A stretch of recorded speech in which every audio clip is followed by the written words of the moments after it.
জুলাই মাসে এনসিপি সারা দেশ সফর করবেন। অনেকগুলো জেলা সফরের পর আজ তারা গোপালগঞ্জ যাচ্ছেন। নানা রকম উদ্বেগ উৎকণ্ঠা ছড়িয়ে পড়েছে চারদিকে, এবং জনাব নাহিদ ইসলাম এনসিপির আহ্বায়ক, তার একটা status 16 July march to Gopalganj, তিনি মার্চের কথা বলছেন। কেমন যেন শোনায়, অন্যান্য ক্ষেত্রে তারা এই ধরনের কথা বলেননি এবং এর মধ্যে এক ধরনের ইঙ্গিত আছে। সেই ইঙ্গিতের খানিকটা যৌক্তিকতাও হয়তো আছে, কারণ গোপালগঞ্জ শেখ হাসিনা পরবর্তী সময়ে যেভাবে রয়ে গেছে, আমিও বহুবার অন্তত দুটা বা কমপক্ষে দুটো করেছি, 3টা ভিডিও সম্ভবত করেছি, যেখানে আমি গোপালগঞ্জকে স্বাধীন গোপালগঞ্জ, স্বাধীন আওয়ামী গোপালগঞ্জ বলেছি। আমি এটা সরকারের একটা বড় ব্যর্থতা হিসেবেও দেখতে চাই।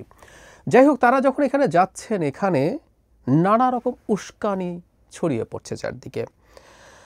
আমি ফেসবুকে দেখলাম কেউ আহ্বান জানাচ্ছেন এটাও, এমনকি যে শেখ মুজিবুর রহমানের যে সমাধি আছে সেখানে, কবরকে কেন্দ্র করে নানান রকম স্থাপনা আছে, এনসিপির উচিত হবে সেগুলো ভেঙে দিয়ে আসা। এই ধরনের উস্কানি আছে। আমরা হবে কি না হবে পরে আসব। সবার আগে এই প্রশ্ন হয়তো করা যেতে পারে যে গোপালগঞ্জে এখনই তাদের যাওয়া ঠিক হচ্ছে কিনা।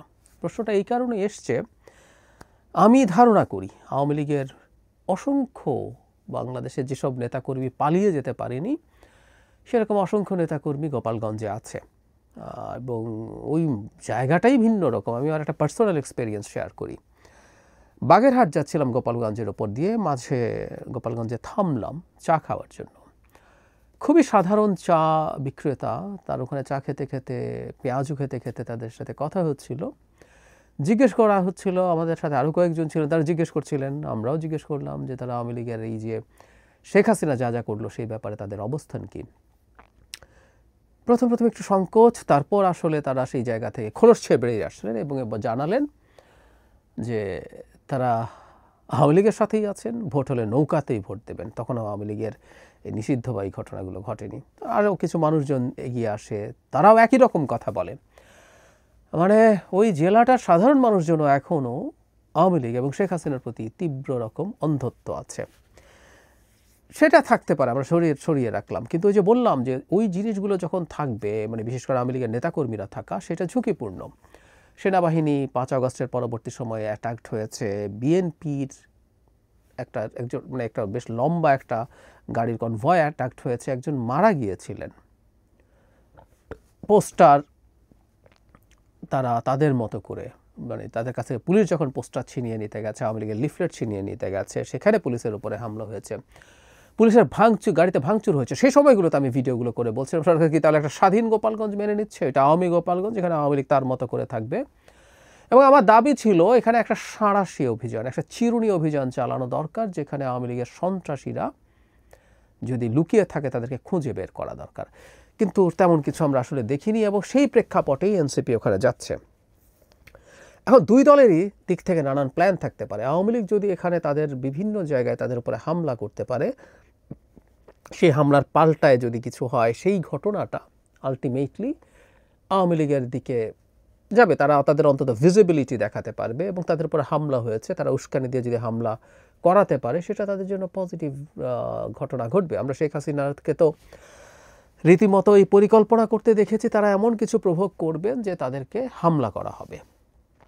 নিশ্চয় মনে আছে ট্রাম্পের ছবি নিয়ে মিছিল করতে বলা হয়েছিল, তারপরে যদি হামলা করে সেই ছবি তুলে তাকে পাঠানোর জন্য এসব বলা হয়েছিল। তো এই পরিকল্পনা তাদের আছে, কিন্তু তার চাইতেও যদি ভয়ঙ্কর কিছু ঘটার সম্ভাবনা থাকে, আমি ব্যক্তিগতভাবে মনে করি টুঙ্গিপাড়ার যে স্থাপনা আছে সেগুলো ভাঙার চেষ্টা অত্যন্ত বড় ভুল হবে, অত্যন্ত বড় ভুল হবে। আবারও বলছি, এগুলো আওয়ামী লীগকে বিরাট মাইলেজ দেবে। তারা বসে আছে এই ঘটনাগুলো ঘটুক সেটার জন্য, আমি নিশ্চিতভাবেই বলতে পারি। এখন এনসিপি কেন এই সময়ে যাওয়া ঠিক হয়েছে কি হয়নি, আমি অন্তত এই প্রশ্ন তুলতে চাই। আমি মনে করি না এ সময়ে সরকারের একটা বড় বা ম্যাসিভ একটা অপারেশনের আগে শুধু এনসিপি না, খুব বড় অন্য কোনো দলও খুব বেশি ওখানে যাওয়া উচিত হতো না, মানে অন্তত এই ধরনের শোডাউনের চিন্তা বা রীতিমতো মার্চের ঘোষণা দিয়ে। এখন তাদের মধ্যে প্রচুর লোকজন মিশে যাবেন, তারা যখন বিভিন্ন জায়গায় যান, বিভিন্ন মানুষ এসে একত্র হয়, আমরা দেখেছি ভালোই লোকজন তাদেরকে দেখতে আসেন, তাদের সমর্থনেও হয়তো আসেন। আমি আবারও বলি, আমি বহুবার বলেছি, এটা অসাধারণ দৃশ্য। আমি চাই এই দলটা গ্রো করুক। তাদের বিরুদ্ধে আমার ক্রিটিসিজম আছে, কিন্তু এই দলটা গ্রো করুক। বাংলাদেশে একটা মধ্যপন্থী দল খুব দ্রুত বেড়ে উঠুক, এটা এই রাষ্ট্রের জন্য খুব জরুরি। কিন্তু এই যে যখন জমায়েতগুলো হয়, এর মধ্যে প্রচুর আওয়ামী লীগের এজেন্ট প্রভোকেটিয়ার থাকতে পারে, ইন্ডিয়ার এজেন্ট থাকতে পারে, যারা এখানে কোনো একটা কেওস তৈরি করতে পারে, বা যাদের থেকে একটা অংশ এনসিপির নাম দিয়ে টুঙ্গিপাড়ায় কোনো অঘটন ঘটানোর জন্য যেতে পারে। সেই সম্ভাবনাগুলো থাকে। আমি জানি না এনসিপির পরিকল্পনা কি। তাদের পরিকল্পনা হওয়া উচিত হবে কোনোভাবেই তাদের এই যাত্রা, পদযাত্রা বা তার ভাষায় মার্চ, জনাব রাহিদ ইসলামের ভাষায় মার্চ, সেটা যেন টুঙ্গিপাড়ার কাছাকাছি কোনো দিক দিয়ে না যায়। তখন যদি সেখানে কোনো ঘটনা ঘটে, সেটাকে আইসোলেট করে বলা যাবে যে সেটা আওয়ামী লীগ ঘটিয়েছে, তারা একটা পরিস্থিতি তৈরি করার জন্য। তাতে অন্তত সমস্যা হবে না। কিন্তু তারা যদি সেই টুঙ্গিপাড়ার সেই স্থাপনার কাছাকাছি দিয়ে যান এবং সেখান থেকে যদি কোনো ঘটনা ঘটে, সেটা আওয়ামী লীগই ঘটাতে পারে, আমি মনে করি সেটা বিপজ্জনক হবে। আর এনসিপির ভেতরেও বেশ রকম র্যাডিক্যাল এলিমেন্ট আছে, র্যাডিক্যাল ইন আ সেন্স যে আওয়ামী লীগের পয়েন্টে, আওয়ামী লীগের প্রতি যা যা হয়েছে সোফার আই থিঙ্ক নাফ, এটা এখন যোগ করাটা তাদের কারো কারো কাছে মনে হতে পারে যে আওয়ামী লীগের সর্বশেষ যে স্থাপনা, তাদের অনেকে আওয়ামী লীগকে ধর্মের মতো করে বলেন, আমি মানে তাদের এরপরও এত লোকজন সেই দলের সমর্থনে থেকে যাওয়া, সেই মাফিয়া গ্রুপ গ্যাংয়ের সমর্থনে থেকে যাওয়াটাকে এভাবে ইন্টারপ্রিট করা যায়। তো যাই হোক, সেটা সর্বশেষ যে সিম্বল, ধর্মের সাথে যেমন কতগুলো স্যাক্রেড প্লেসের যোগাযোগ থাকে, সেরকম আরেকটা সর্বশেষ স্যাক্রেড প্লেসটা যদি ভেঙে দেওয়া যায়, কেউ কেউ এটাকে এনসিপির বিরাট অর্জন বলে দেখানোর চেষ্টা করছেন, এবং যে কাজটা বিএনপি করে নাই সেটা যদি এনসিপি করতে পারে, সেটা এনসিপির জন্য বিরাট পলিটিক্যাল প্লাস পয়েন্ট যোগ করবে বলে আলাপ টালাপ হচ্ছে। আমি মনে করি এটা আসলে একেবারেই সঠিক না, এটা একেবারেই ভুল হবে। নিজেদের দিক থেকে তো সেটা হওয়াই উচিত না, এবং তাদের মধ্য থেকে কেউ গিয়ে অথবা তারা এমন কিছু করবেন যে আওয়ামী লীগ এই কাজটা করবে গিয়ে, এই সুযোগ রাখা উচিত না।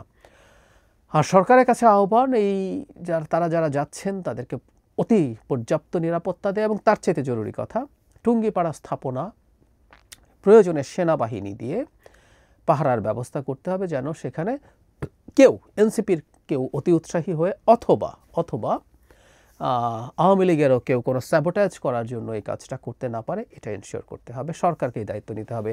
দিনের শেষে এই সব কিছু ঠেকানোর দায়িত্ব সরকারের, এই কথা সরকার যেন ভুলে না যায়। তারা এই সিদ্ধান্ত নিয়েছেন, এনসিপি সঠিক সিদ্ধান্ত না, কিন্তু সিদ্ধান্তটা যেহেতু নিয়েই ফেলেছেন, তারা সতর্ক থাকবেন, সহজভাবে সুন্দরভাবে তাদের এই যাওয়াটা যাতে ভালো হয়। আবারও বলছি, তারা এটাকে মার্চের মতো যাতে মনে না করেন। এটা আওয়ামী লীগের দুর্গ এখনও হয়ে আছে, আওয়ামী লীগের পান্ডারা, অসংখ্য পান্ডা ওখানে লুকিয়ে থাকতেই পারেন, কিন্তু মার্চ শব্দটার মধ্যে তাদের দিক থেকে এক ধরনের উস্কানিরও ইন্টারপ্রিটেশন করা যায়। তারা এই ধরনের কোনো উস্কানি ওখানে গিয়ে দেখাবেন না। আমি বুঝি মানে ওই জায়গাটাই ওই রকম, তাদের উপরে নানা রকম উস্কানি তা অন্য দিক থেকেও চেষ্টা হতে পারে, তাদের জন্য এটাতে শান্ত থাকা কঠিন হতে পারে। তারপরও সব কিছুর পরও আমরা তাদের কাছ থেকে ম্যাচিউরিটি প্রত্যাশা করি, কারণ তারা এখন দেশের একটা আলোচিত রাজনৈতিক দল, তাদের সেই রেসপন্সিবিলিটি থাকা খুবই জরুরি।